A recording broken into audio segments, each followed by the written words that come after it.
Hey guys, I actually don't even know how many days later that this video is, but it's gonna continue on. Been waiting on a fluid damper pulley, just a lower timing cover, and a VVT gear rebuild kit because mine was leaking oil pretty severely. So I have a lot of stuff, but in order to get the VVT gear off, rebuild or reseal it, I've got to basically remove the crank pulley, pull the time belt off, and in order to pull the crank pulley, I'm going to be pulling the entire front clip of the car off. But I'll quit talking, get to work.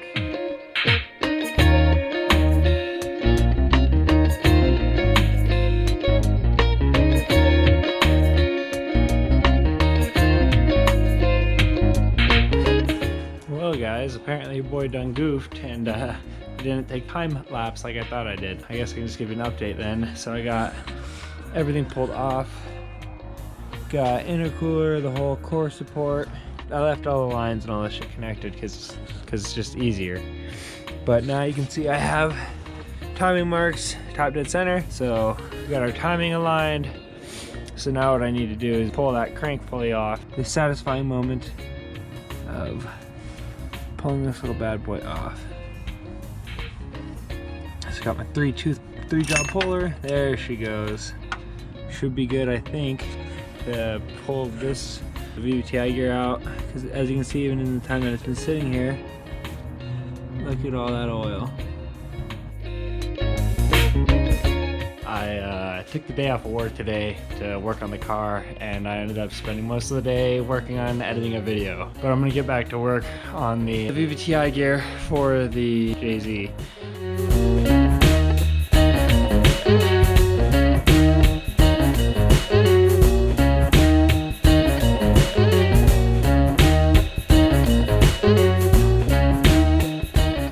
Did what the user manual says not to do.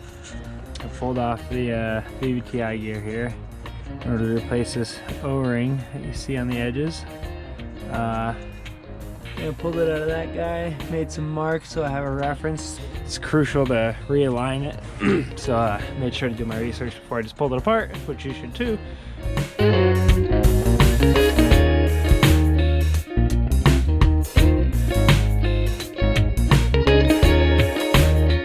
I got the VVT gear rebuilt. I'm not sure what time my GoPro died. Here you can see, well, I guess you can see that I at least put it back together. There's no oil hanging out down there right now, so that's a good sign. I made some little marks in there with Sharpie. There, and on that hole right there too. And basically, you can, when the bolts are in, these 5 bolts, you can still adjust the gear just a little bit. And so you make those reference marks, so that way you adjust it wherever the factory had aligned it to, and then you can retorque it.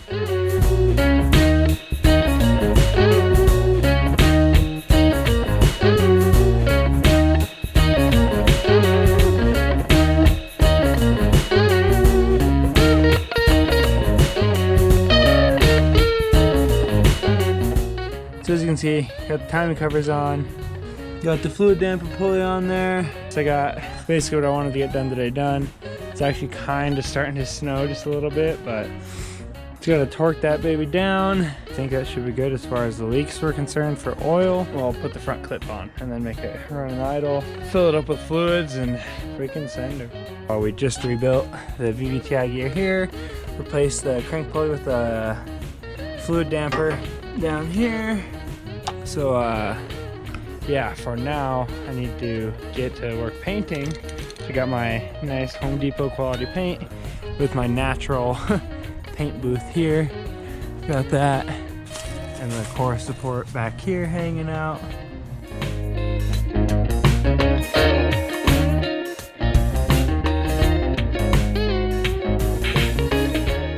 Of course, it's all dried up by now. It's looking decent. It's black. So, but yeah, time to put this front end back together.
got coil cam cover, all that bullshit thrown on, timing cover, whatever, just for the fuck of it, really.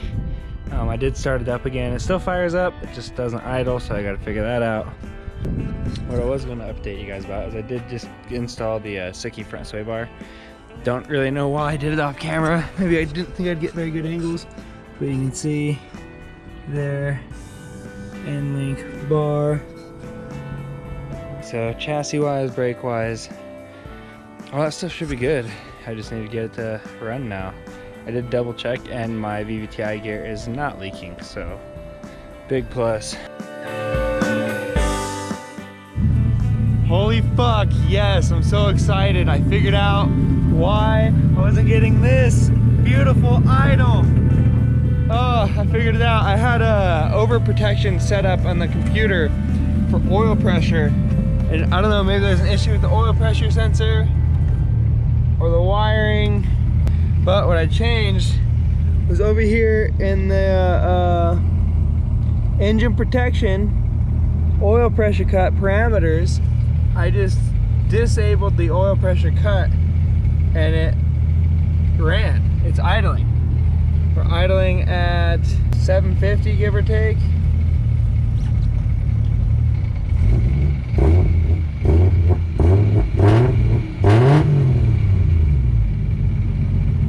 Ah, yes! It revs, it idles. I can send this thing off for a freaking tune now. So excited, got coolant bleeding. Had power steering all bleeding out earlier too. Back at it today on the 1J.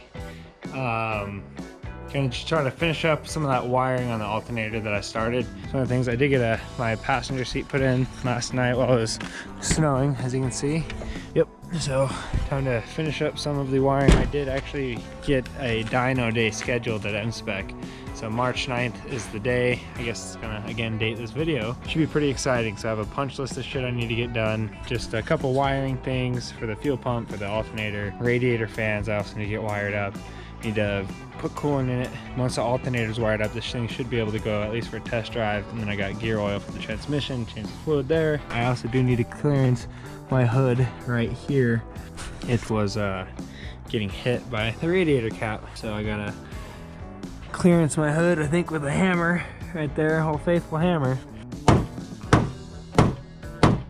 Got her running. Coolant's in here, bubbling. I do recommend, if you don't have one of these, to fucking get one. This thing will bleed out the rest of the way. But I might be going to pick up a new car tonight. I will be getting a Lexus IS300 wagon and trading, well, not really trading, but selling the LS430. I did finish the alternator wiring, so I would like to verify. Let's see here.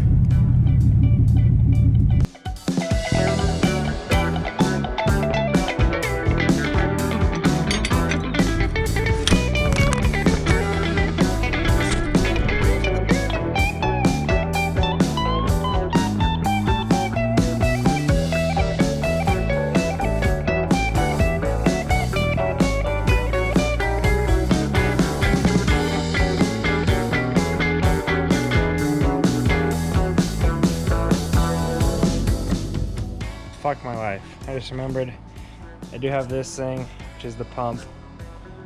So I'll probably do it the most difficult way possible and fucking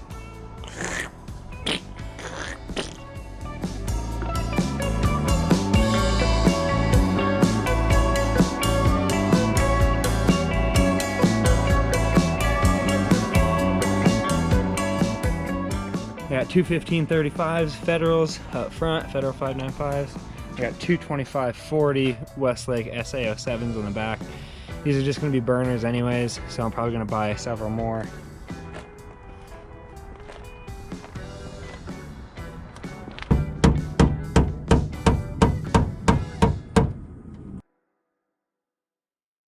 It is a big day today, super excited. We're gonna go and borrow a truck, borrow a trailer, load up the 240, take it over to M-Spec. We got the trailer, got my mom's truck she let me borrow.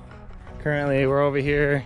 I'm gonna replace some valve covers on the 240 really quick because they were leaking because one was cracked.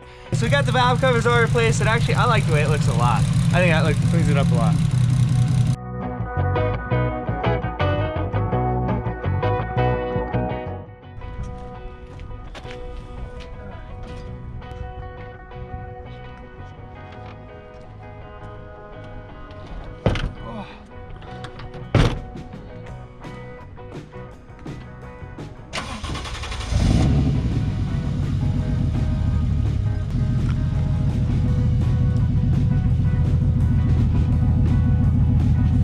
slow.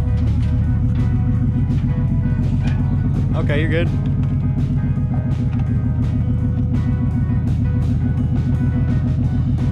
You're clear, bud. Oh, oh, oh! No, hang on, hang on, hang on. Hang on, pull back forward, pull back forward, pull back forward. Stop, stop, stop. So I realized I never filmed any additional footage of us getting the car unloaded, but obviously, myself from the photos, we got it all unloaded. Everything, you know, went actually not that well. I decided it was going to start leaking fuel. Yeah, just some O-rings that sit on the end of the fuel rails expanded with the contact to fuel. Talking to the guys at M-Spec, they got AN fittings that they'll just weld. Replace a little coolant hose clamp because, of course, being that stupid little fucking gremlin, something showed up and is leaking coolant and fucking fuel when we pulled up to the shop and pulled it off the trailer. Absolutely absurd. But got the trailer delivered back home. Ended up delivering the truck back home too to my mom. So shout out to you, Mom. Thanks for letting me borrow that. And Hunter as well. Big shout out to you for letting me borrow your trailer. Couldn't have been possible without the two of you guys, and Peyton as well for all your help. So many thanks. But yeah, it should be done by the end of this week. That I'm in no rush. It's been sitting there forever. But this is a big moment here, where there's no car filling this void. It's a nice clear spot, and my car should be ripping hopefully here by the end of the week. So look forward to that, guys. This next video is gonna be sick. Appreciate all the support, you guys. It's moments like these where I'm so hyped and I can't wait to pick it up. And it's gonna be like